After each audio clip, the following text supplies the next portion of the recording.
உயிர்த்தெழுதலும் நிலையான வாழ்வுமாகிய ஆண்டவரில் என் அன்பு சகோதர சகோதரிகளே, நாம் தொடர்ந்து இந்த லந்து காலத்தில் உயிர்த்தெழுந்த ஆண்டவரை பின்பற்றுகிறோம்.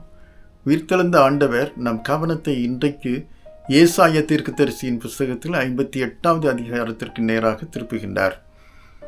58வது அதிகாரத்தில் ஏசாயா தீர்க்கதரிசியின் 58வது அதிகாரத்தில் முதல் 12 வசனங்களை கவனிப்போம்.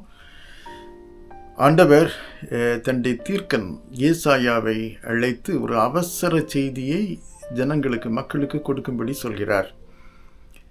நமக்கு பாதையை நன்கு தெரிந்த ஒரு வழிகாட்டி, பாதையில் ஒரு பெரிய படுகுழி வரும் என்று தெரிந்தால், முன்னறிந்தால் எவ்வளோ அவசரமாய் நம்மோடு கூட பேசுவார், உறக்க பேசுவார்.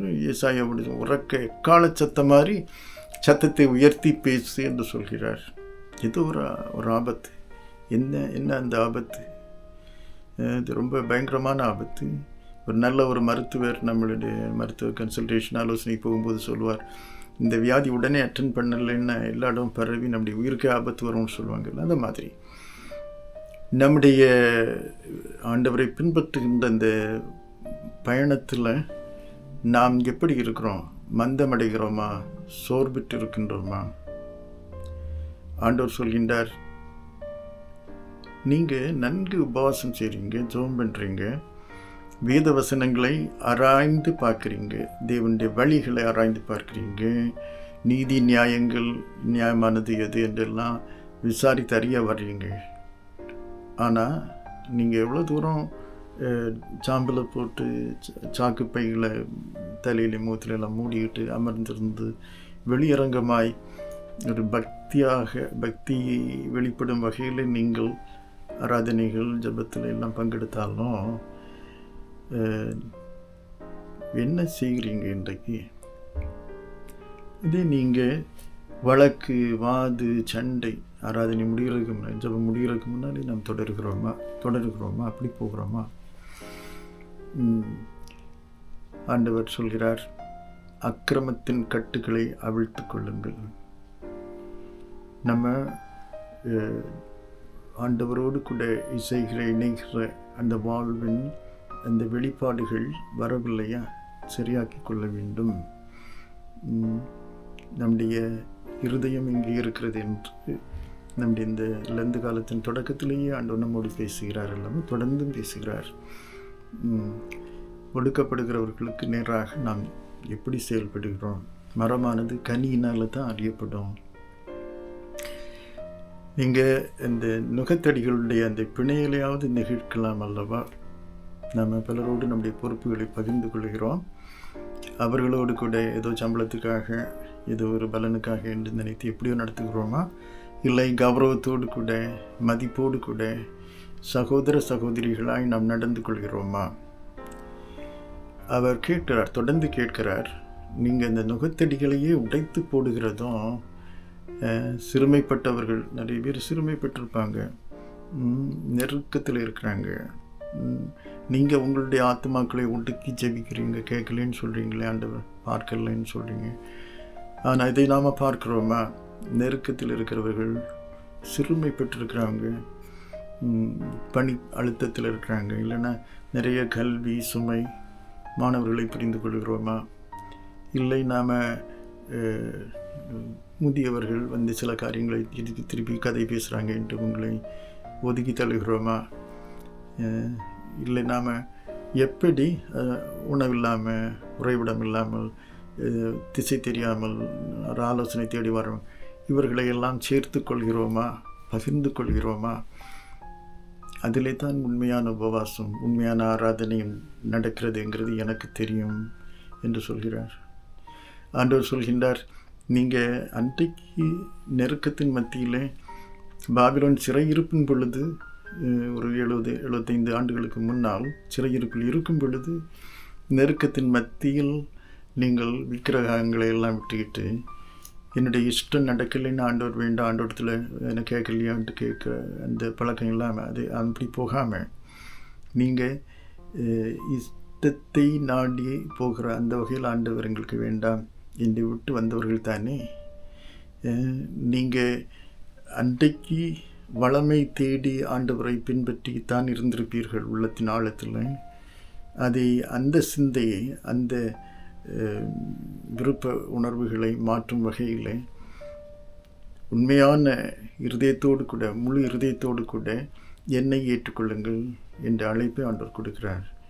மறுபடியும் இருதயத்தில் ஆண்டவர் பேரில் ஒரு ஆழ்ந்த விசுவாசமும் அன்பும் உருவாகும் வகையில் நாம் நம்மை ஒப்புக் கொடுப்போமா என்றால், நம்முடைய ஆராதனை ஜபங்கள் எல்லாம் தொடர்ந்து ஆண்டவருடைய கருணை, இரக்கம், மன உருக்கத்தை வெளிப்படுத்தும் செயல்களாய் நம்முடைய இல்லங்களிலும் சமூகத்திலும் செய்யப்படும்.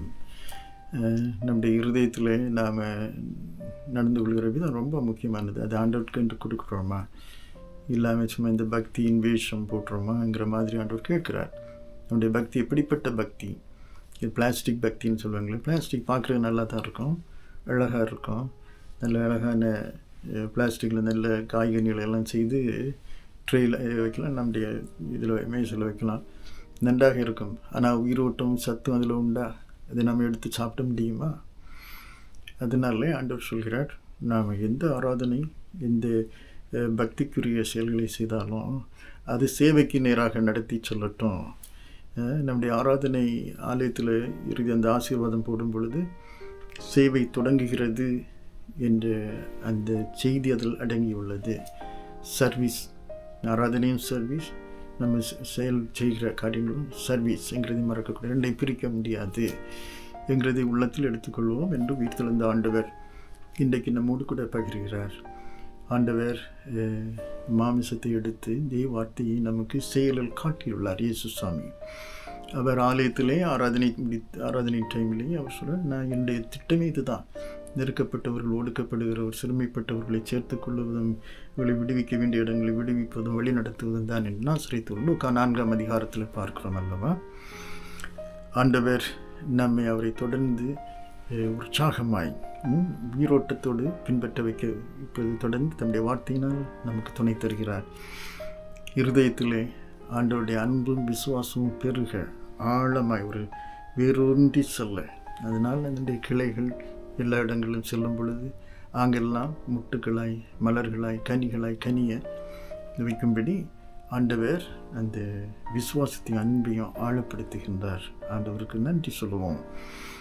விசேஷமாக இன்றைக்கு இந்த மத்தேயு சுவிசேஷத்தில் 18ஆம் அதிகாரத்தில் 10 to 14 வரை இருக்கின்ற பகுதி கூட இன்றைக்கு நாம் தியானிக்கலாம். பலரும் லெக்ஷனரியில் இருக்கிறதுனால அந்த பகுதியில் ஆண்டவர் பார்க்கிறார், உயிர்த்தெழுந்த ஆண்டவர் மீது அதை குறித்து சாட்சியிடுகிறார். நமக்குள்ளால சில நேரங்களில் பதவி ஆசை, யார் பெரியவர், சீடர்கள் சண்டையிடுறாங்க. இயேசு சுவாமி ஒரு சின்ன குழந்தையை எடுத்து அப்படி நடுவில் கொண்டு வந்து, இந்த குழந்தையை மாதிரி என்னை, அந்த குழந்தையை நீங்கள் ஏற்றுக்கிட்டீங்கன்னா என்னை ஏற்றுக்கொள்கிறவர்கள், நீங்கள் என்னை பெரியவர்னு சொல்கிறீங்க, என்னுடைய சீடர்கள்னு சொல்கிறீங்க. உயர்ந்த தன்மை தான் முக்கியமானது, உயர்வு தன்மை, உயர்ந்த மனப்பாங்கு. இல்லை நான் இந்த ஏணியிலங்கிற மேலே ஏறி அங்கே நின்று பிறருடைய கவனத்தை எடுத்து ஏதோ சாதனைகளை சாதித்து காட்டுவதல்ல. நாம் கீழே இறங்கி வந்து கவனிக்கப்படாதவர்கள், ஓரத்தில் நிற்கிறவர்களை கரங்கொடுத்து மையத்தில் கொண்டு வருவதில் தான் உங்களுடைய உயர்ந்த தன்மை இருக்கிறது. என்னை பின்பற்றுகிறவர்கள் தாழ்மையை தெரிந்து கொண்டு, ஏனென்றால் நான் மகிமையை அல்ல தாழ்மையைத்தான் தெரிந்து கொண்டேன். நான் தெரிந்து கொண்டது ஒரு புல்லணை அல்லது சிலுவை, தாழ்மையைத்தான் என்று திருப்பி ஞாபகப்படுத்துகிறார். இன்றைக்கும் நமக்கு உயிர்த்தெழுந்த ஆண்டவர் நம்மை தம்முடைய சீடர்களாய் மீண்டும் ஒரு முறை இந்த வகையில் மந்த நிலைமையில் சோர்வுற்று இருக்கிறதை மாற்றிவிட்டு முன்னேறி செல்வதற்காக முழு இருதயத்தோடு அவரை சேவிப்பதற்கு இன்றைக்கு துணை தருகிறார். அந்த அந்த ஒரு புது வாழ்வை பரிசுத்த ஆவியானவர் இன்றைக்கும் நமக்குள் ஊதுகின்றார். நாம் இன்றைக்கு தாழ்மையோடு கூட ஒருவருக்கு ஒருவர் கரங்கொடு தாண்டு போகும்போது கரம் கொடுக்க முடியும். ஒருவரோடு ஒருவர் இசைந்து நன்று செயல்பட ஆண்டவர் நம்மை வழி நடத்துகின்றார். ஒப்புக் கொடுக்கலாமா? ஜெபம் செய்வோம். உங்களை நேசிக்கிற அன்பின் நிறைந்த ஆண்டவரே, அன்பினாலே அன்பின் பாதையின் தடைகளை அனைத்தையும் உடைத்தறிந்து மகிமையை அந்த உடை தெரிந்து வழிநடத்தும்படி கரம் கொடுப்பதிலே வெளிப்படுத்துகின்ற ஆண்டவரே, உம்முடைய கரங்களை எங்களை முற்றிலுமாய் ஒப்புக் கொடுக்க தொடர்ந்து உம்முடைய வார்த்தைகளினாலும் உம்முடைய ஆவியானவர்னாலும் தொடர்ந்த துணை தருவதற்காக நன்றி செலுத்துகிற துணை செய்யும் ஆண்டவரே. ஆண்டவரே, எங்களுடைய உள்ளங்களிலே நீர் ஜப நேரத்தில் தியானத்தின் பொழுது பேசும் பொழுது நீர் மாற்றத்தை உருவாக்குகின்றீராங்கிறதை நாங்கள் உணர்ந்து கொள்ள, அந்த மாற்றத்திற்கென்று எங்களை முழுமையாய் ஒப்புக் கொடுக்க இப்பொழுதும் தொடர்ந்து நீர் உதவி செய்கிறாங்க. ஆண்டவரே, நாங்கள் மூடு கூட கொள்ளுகின்ற தொடர்பில் எங்களுடைய விசுவாசம் பேரில் நாங்கள் வைக்கின்ற அன்பு ஆழமாகட்டும். அதனால் ஒவ்வொரு இமைப்பொழுதும் உம்மோடு சேர்ந்து நடையிட இதயம் உம்மோடு கூட உம்முடைய இதயத்தோடு சேர்ந்திருக்க ஆண்டவர் இன்றைக்கு நீ தொடர்ந்து துணை செய்யும். அப்படி நாங்கள் உம்மோடு சேர்ந்து வாழ்கிறதுனால ஆண்டவரே, எங்களுடைய இல்லங்களெல்லாம் உம்மை சார்ந்து ஒருவரோடு ஒருவர் இசைந்து சார்ந்திருந்து வாழ்கிற அந்த அந்த இல்லத்தின் அனுபவங்களாய் அது நாசிரைத்து ஊரில் நீர் வளர்ந்த அந்த வளர்வின் நாசிரைத்துக்களாக மாறட்டும். ஆண்டவரே, நாங்கள் சேவை செய்கிற இடங்களெல்லாம் கலிலேயாக்கள் மாதிரி, அங்கே கலிலேயாவில் ஆண்டவர் எப்படி தம்முடைய உள்ளத்தின் கருணையை, மன உருக்கத்தை, இரக்கத்தை செயல்களில் சேவைகளில் வெளிப்படுத்தினீரோ, அந்த மாதிரி எங்களுடைய சேவை அகங்களெல்லாம் ஒரு கலிலேயாக்களாய் அங்கு நாங்கள் உங்களுடைய ஊழியக்காரர்களாய் உண்மை பின்பற்றுகிறவர்களாக இருக்க துணைத்தாரோம். தொடர்ந்து நீங்கள் எங்களோடு பேசுங்க ஆண்டவரே. உங்களுடைய வார்த்தையில் எங்களுக்கு ஊக்கம் உண்டு, உற்சாகம் உண்டு, ஒரு புத்துயிர் உண்டு, உயிரோட்டம் உண்டு. உங்களுடைய கரங்களில் எங்களை ஒப்புக் கொடுக்கின்றோம். எங்களை வழி நடத்தும். எங்களிலும் எங்கள் மூலமாகவும் ஆண்டவர் தொடர்ந்து மகிமைப்படுகிறார்கள். இயேசு மீட்பர் வழியாக கேட்கின்றோம் நல்ல பிதாவே. ஆமேன்.